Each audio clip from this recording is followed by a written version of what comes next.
Jab over hand. Again. Again. Up. Right roll. Redo.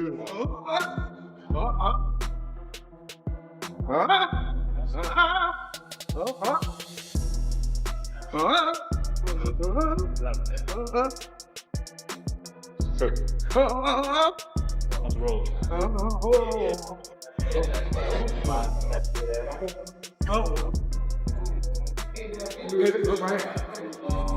Right hand hook. Again. Hook right hand.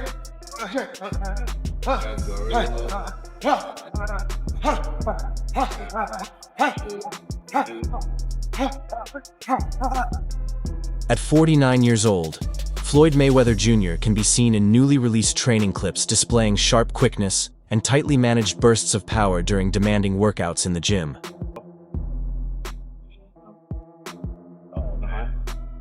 Slide in front. Touch it, wait it, help you go. Drop. Walk it. Touch it.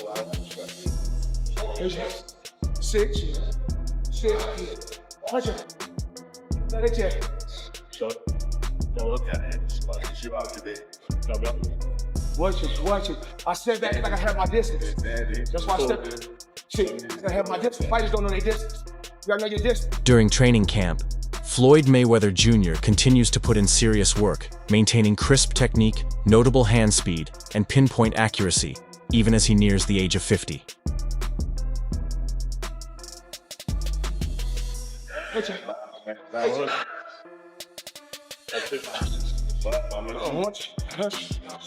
I get a touchdown down. Hey,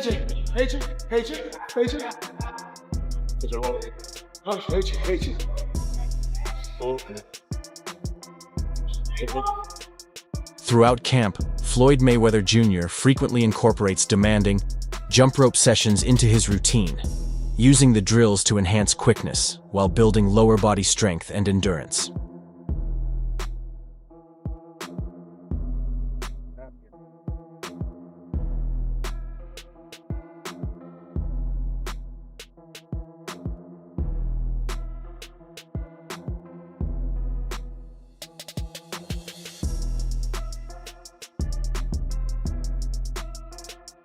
Johnny Nelson commented that Floyd Mayweather Jr. still appears quicker, crisper, and more explosive than Mike Tyson. He added that Mayweather even seems the fresher of the two when working the heavy bag inside the ring. Still got the run craft. It's like me getting in the ring with a 14-year-old kid that doesn't know half as what I know, but he's got the pace, he's got the movement. And even though Floyd's 48, he'll still have more movement and pace than Mike. So then it's going to be, I want to get him. So to me, it's one of those you want to watch between your eyes. But when I heard, I thought, wow, really? But then you're going up against Floyd Mayweather. This guy was unbeaten as a fighter. He still physically has ring craft. He still physically can move about the ring and do what he has to do.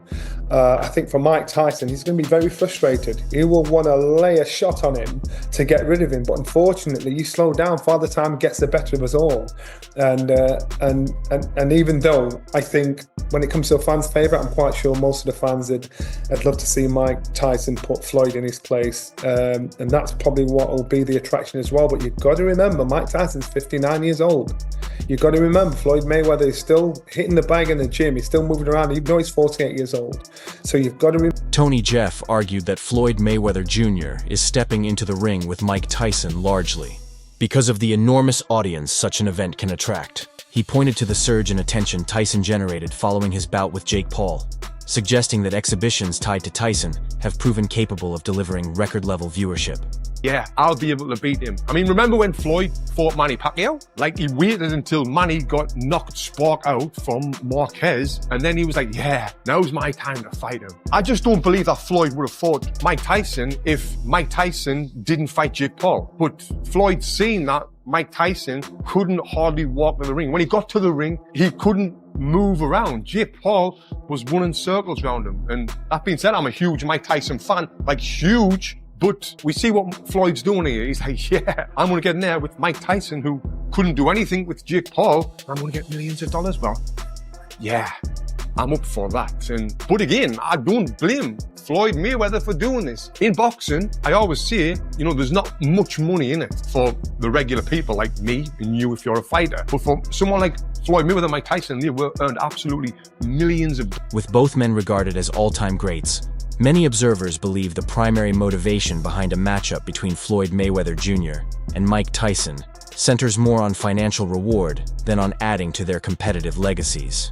Mayweather Mike Tyson exhibition, and then it's going to happen April 25th in Congo. That's the plan right now. In the Congo? Wait, is Don King part of this? It's in the Congo? Let's bring him back, right? Hey, let my people go, I mean, baby. This is the only two living icons, boxing guy. Mike Tyson is an icon.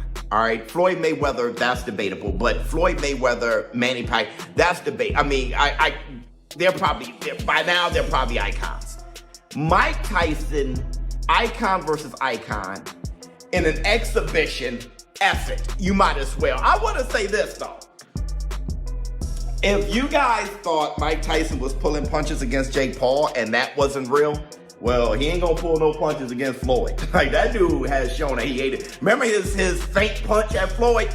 Legend joining us tonight. Floyd ain't moved. Wade Pluman expressed that seeing a figure like Floyd Mayweather Jr. step back into competition at this stage of his life feels disheartening to him, as it gives the impression that financial incentives are the primary driving force behind the decision. People that always thought that Floyd Mayweather had financial troubles because of the money he owed to the IRS, because of the terrible, terrible business and you know, real estate investments that he's made, and apparently some of these have gone under, and he is owed back rent, or he is owing back rent, and he is delinquent on a lot of payments for a lot of different things right now. These things seem to have added up for Floyd, and now it's pretty apparent that not only is he doing these, you know, bank robbery style exhibitions, but it looks like he absolutely needs to do it, which is very, very sad. Listen, I'm not the biggest fan of Floyd Mayweather as an individual outside of the ring, but I never want to see athletes have their money mismanaged or mismanage their own money so badly that they go broke in retirement, and it looks like that's kind of what's happening. And here's a snippet from Business Insider because it made me want to pay for the entire article. Tony Jeff shared his perspective on Floyd Mayweather Jr.'s decision to step back into the spotlight, suggesting that pride may be a stronger factor than competitive ambition. He referenced the massive attention generated by the bout between Mike Tyson and Jake Paul, which reportedly became one of the most watched boxing events in recent memory. According to Jeff, Mayweather, long associated with commanding the biggest stages, may not be comfortable seeing another event dominate headlines.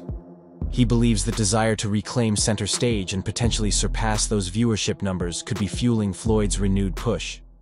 Jeff added that this drive appears less about adding to an already established legacy and more about reaffirming relevance and star power. In his view, the motivation blends spectacle with the pursuit of record-setting attention, reinforcing Mayweather's long-standing reputation for thriving under the brightest lights. Me and you if you're a fighter. So we've got to make as much money as we can while we can, and then get out of the sport. But with these two, they're multi-millionaires. And I want to get into the tail of the tape and talk about exactly the records and all of that stuff with it. But first, I just want to say, like, I believe that these are doing this for different things. Mike Tyson is doing it purely for the money. Purely for the money. Floyd is doing it for the money as well, but also, I believe Floyd's doing it for that limelight. You've seen the numbers that Mike Tyson, Jake Paul got, and I think this is the most viewed fight of all time, Mike Tyson, Jake Paul. I might be wrong in saying that, but I'm sure it was. It was hosted on Netflix, and Floyd's been one in the past with his ego that he wants to just, you know, be in that limelight all the time. And when you're not in the limelight all the time, you want to have that limelight. Floyd's got all of the money in the world. Ariel Helwani recently spoke about several proposed boxing events, pointing out that the situation surrounding some headline-grabbing matchups remains unclear. He explained that while figures such as Carl Frosch may interpret certain public statements as firm commitments, the behind-the-scenes reality is often far more complex. Helwani made it clear that his role is strictly media-related and that he is not responsible for arranging or funding these bouts, noting that key elements like official dates, locations, and rule structures have yet to be confirmed. Addressing the renewed discussion involving Mike Tyson, Helwani observed that interest in another exhibition may not be as strong following Tyson's event with Jake Paul. He suggested that had a major fight materialized shortly after Tyson's return against Roy Jones Jr., the momentum might have created a much larger spectacle. Instead, with Tyson nearing 60 and Floyd Mayweather Jr. having spent some time away from the spotlight, Helwani questioned how much sustained public demand truly exists. He also commented on the tactic of releasing loosely defined announcements, proposing that such moves can serve as a way to test fan interest or attract potential financial backing. His analysis underscores the promotional and business considerations that shape modern boxing events, particularly when legendary names are involved and expectations run high. Today's economic times, there's economic challenges. These corporations and companies, they're looking to make profit. And if they put out a pay-per-view, and a lot of people, another thing is the fighters. I'm blaming the fighters too, because there's a lot of guys, they're not bigger than the fighters of yesteryear. That's why you can have a Floyd Mayweather and a Mike Tyson whose brands are so big. This is going to be a big fight. It's going to be, just because it's a freak show, circus fight, whatever you want to say. Some people are going to be mad at it. I don't want to see it, blah, blah, blah. But the curiosity is always going to get the best of the masses, especially if they put this on Netflix or Amazon or whoever, right? And that's the reality. A lot of these new fighters, Gen Z fighters, people under 30, they're not marketing themselves, where everybody sees a picture of Shakur Stevenson or Keyshawn or Virgil Ortiz and know who that person is, right? Versus past fighters, everybody, at least at the time, they would have known who Mike Tyson was. They would have known who Roy Jones Jr. was, Floyd Mayweather, Manny Pacquiao, right? That's the reality of it. So that's how we got here. That's definitely how we got here. And then the other thing is piracy, people being cheap and not wanting to pay for great fights that we've had that have come with a paywall. And then now these companies see that and they're like, we're going to get our money one way or the mother effing other. There's more than one way to skin a cat.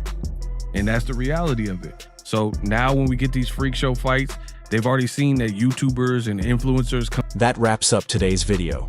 Thanks for watching, and be sure to tune in next time for more updates.